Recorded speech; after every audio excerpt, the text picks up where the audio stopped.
We live in a world where almost everything revolves around money. Prices go up, our needs grow, and the list of things we must have seems endless. Everywhere we look, on social media, TV, or YouTube, we're bombarded by images of people showing off wealth, success, six packs, and perfect lives. And slowly, almost unconsciously, we begin to feel that we are not enough, that our value as human beings is measured by what we own, how we look, or how much we earn. But let's pause for a second and ask the question: do we really need money or success to be happy? We live in the age of comparison. Every scroll on your phone can make you feel like you're behind.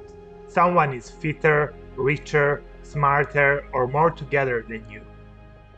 Between the wealthy, the poor, and the traditional middle class, there exists another group, the striver class, perhaps the most numerous in today's world. Regardless of where they start, strivers organize their entire lives around the idea of upward mobility in wealth, career, and social status. They value hard work, achievement, and progress, often seeing life as a competition to be won rather than an experience to be lived. And while this mindset can fuel innovation and personal growth, it can also create constant inner tension. The feeling that rest equals failure, that enough is never truly enough. The tragedy of the striver class is that even when they make it, they rarely stop to feel what they are striving for in the first place. And to make it worse, the self-help industry has turned becoming better into a product. Books, courses, coaches, all promising transformation, but often reinforcing one painful message: you are not enough as you are. We start to chase external validation, thinking that happiness will come when we finally arrive. But the truth is, there is no finish line.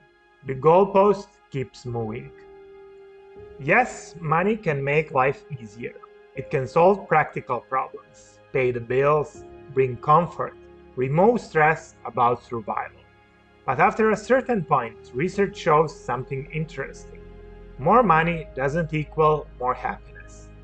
Wealthy people face the same emotional struggles as everyone else: anxiety, loneliness, depression, fear of losing what they have.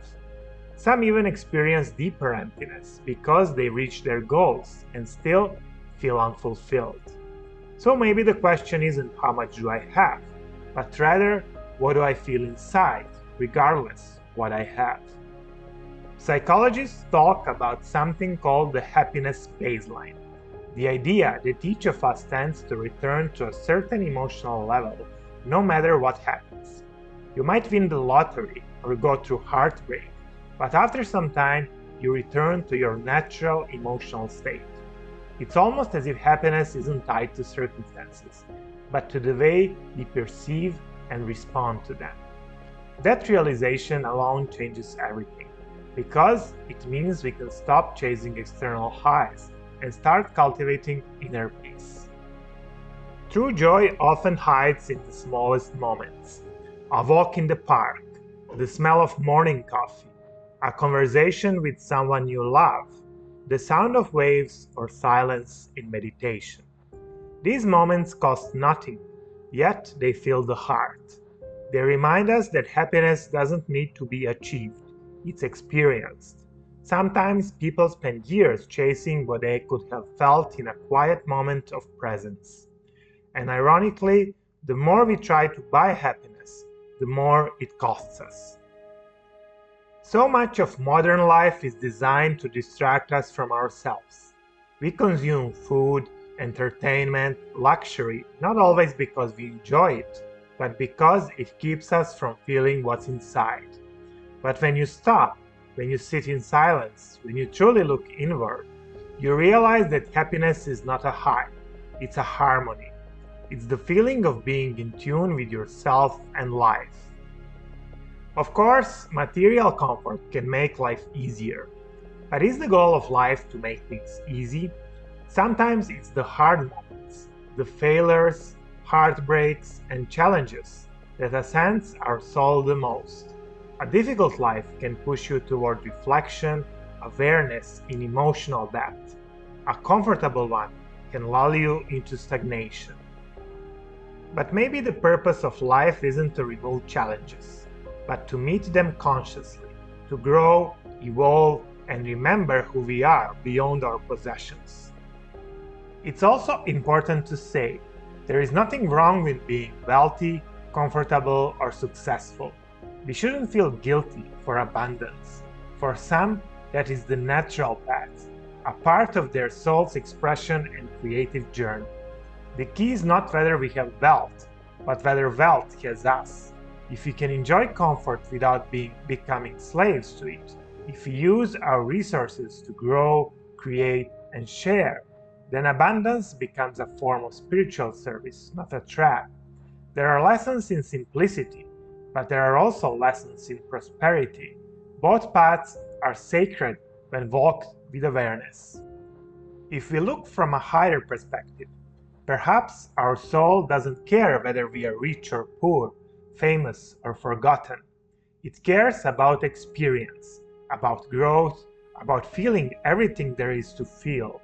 Maybe in the universe of infinite possibilities, we will want to explore each one in order to learn, feel, and grow, to explore every contrast, to live as both the billionaire and the beggar, the winner and the loser, so that our consciousness can expand through every possible human story. So what can we do? Be present, in joy and in pain, in abundance and in lack. Feel it all without escaping, judging, or guilt. When we're present, happiness stops being a goal. It becomes a natural state, a byproduct of awareness. Happiness isn't something to chase, it's something to notice, right here and right now. Not in our next paycheck or our next achievement, but in our next breath. Because the real success in life is simply to be fully alive in every moment.